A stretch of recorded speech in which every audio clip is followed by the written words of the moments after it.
feeling as if her heart had been shattered into 1,000 pieces. Mama Nkechi held her and comforted her best as she could. My dear, do not lose hope, she said gently.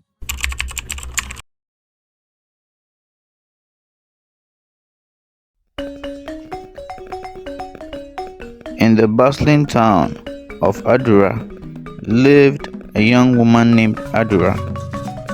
She was named after the town itself. She was stunning and had a smile that could light up the darkest night. Her skin was like the color of rich cocoa, and her eyes sparkled like the stars in the clear African sky. Adra was kind, smart, and had all the qualities any man would want in a wife. Yet, despite all her beauty and virtues, she didn't find a suitor. Adra lived with her mother, Mama Nkechi, in a cozy home near the market square.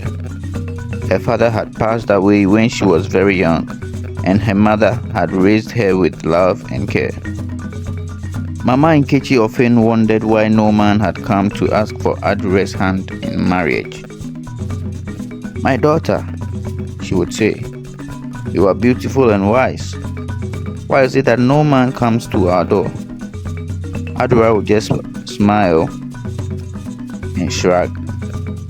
"Maybe my time has not come yet, Mama," she would reply, though deep inside she felt a pang of sadness. One day, a young man named Chidi arrived in Adura. He was tall and handsome, with a kind heart and a strong work ethic. Chidi had heard tales of Adura's beauty and virtues and decided to see her for himself. When he saw her at the market, his heart skipped a beat. He knew he wanted to get to know her better. Chidi approached Mama Nkechi and asked for permission to court Adura. Mama Nkechi was overjoyed. At last, a fine young man has come for my daughter, she thought. She welcomed Chidi warmly and gave her blessing for him to court Adura. Chidi and Adura spent many days together. They walked through the town, visited the river, and talked about their hopes and dreams. Adura found herself liking Chidi more and more each day. He was kind, attentive, and made her laugh. One evening, as they sat under a large tree, Chidi took Adura's hand and looked into her eyes. "Adura," he said softly, "I have fallen in love with you. Will you be my wife?" Adura's heart soared, but a shadow passed over her face. "Chidi," she began hesitantly, "there is something you need to know about me before you decide." Adura took a deep breath and told Chidi her secret. "When I was a child, I had a strange illness. It left me with a condition that scares many people.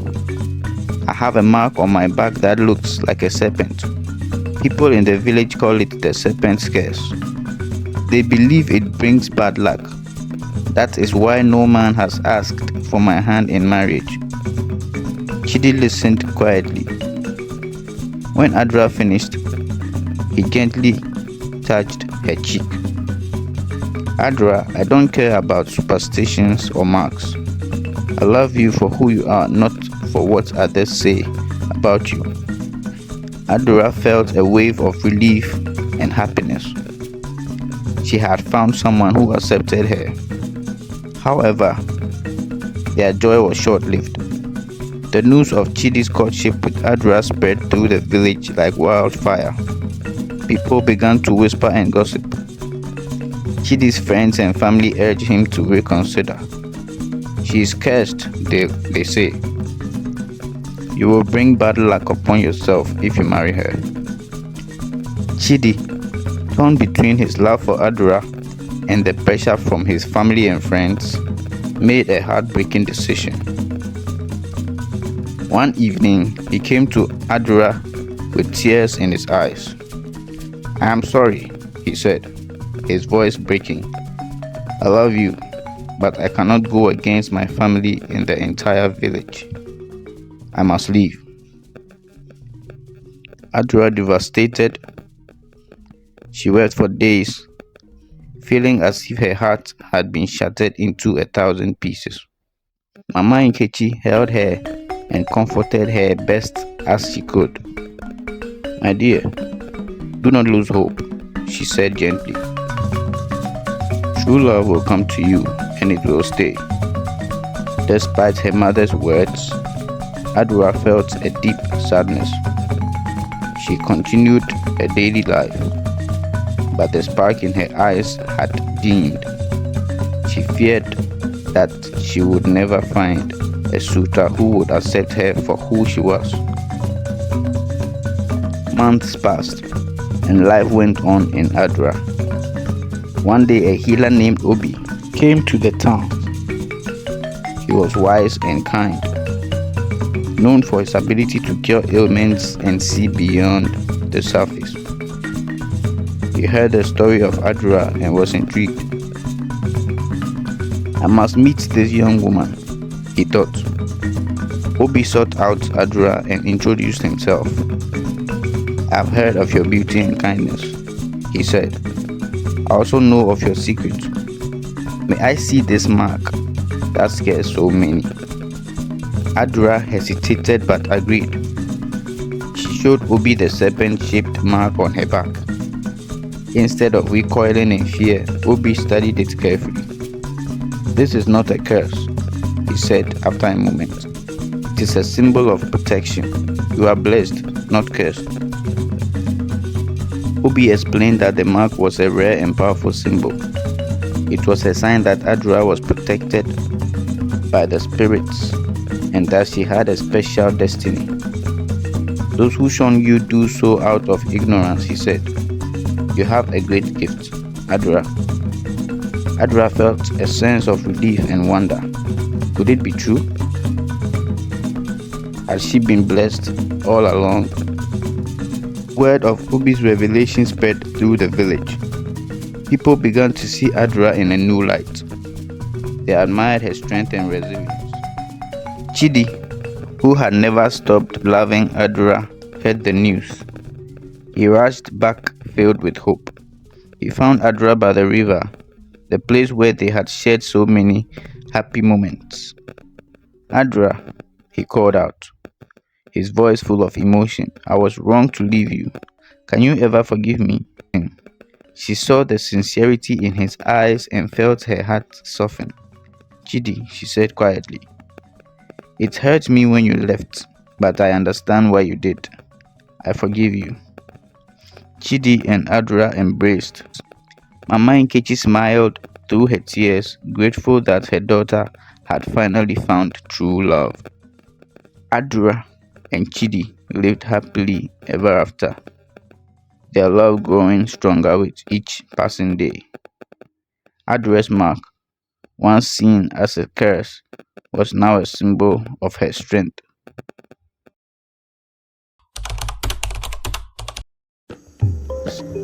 In the heart of the peaceful village of Juma, surrounded by nature's beauty, lived a kind-hearted girl named Amina. Known for her sparkling eyes and warmth, Amina was loved by everyone. She often helped her neighbors and had a talent for storytelling, bringing joy to the children who gathered around her in the evenings. One sunny day, while fetching water from the river, Amina met a handsome young man named Kofi.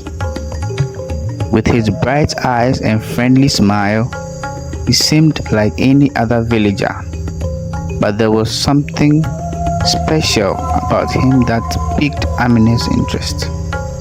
They exchanged friendly greetings, and Amina noticed how Kofi's laughter was contagious.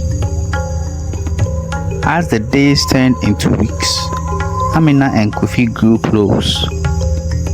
They spent hours together sharing stories, laughter, and dreams. Kofi told Amina tales of faraway places, and Amina shared her hopes for the village. She admired Kofi's humility and kindness, especially how he took the time to assist the elderly and teach the village children games. Unbeknownst to Amina, Kofi had a secret. He was the son of a very rich man from a faraway city. His father, a wise and wealthy merchant, wanted to pass on his wealth but hoped Kofi would find someone who loved him for who he truly is. Kofi's disguise was meant to reveal the true character of those he met. Amina, unaware of Kofi's background, continued to impact the village positively. Her generosity and dedication inspired others. She organized small gatherings where villagers shared stories and supported one another. Kofi watched her in admiration, realizing how special she was. One day, while sitting under the shade of the baobab tree, Kofi decided to reveal his true identity. He had seen enough of Amina's character to know she was genuine. Amina, he said softly, "I have something important to share with you." "What is it, Kofi?" Amina asked, curious but trusting. Kofi took a deep breath and said, "I am not who you think I am. My father is a wealthy man, and I came here disguised to find someone who loves me for me, not for my riches." Amina was surprised but remained calm. She looked at him and said, "I like you for who you are, not because of what you have. Your kindness and honesty mean more to me than any wealth."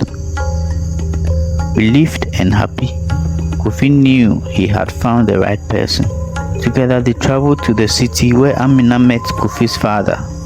His father was pleased and welcomed Amina warmly, delighted that Kofi had found true love.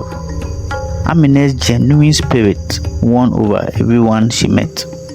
From that day on, Amina and Kofi lived happily, knowing that true love is more valuable than any treasure. They continued to visit Juma, helping the villagers and maintaining the close-knit community spirit. The village of Juma always remembered the beautiful story of the young man who disguised himself to find true love.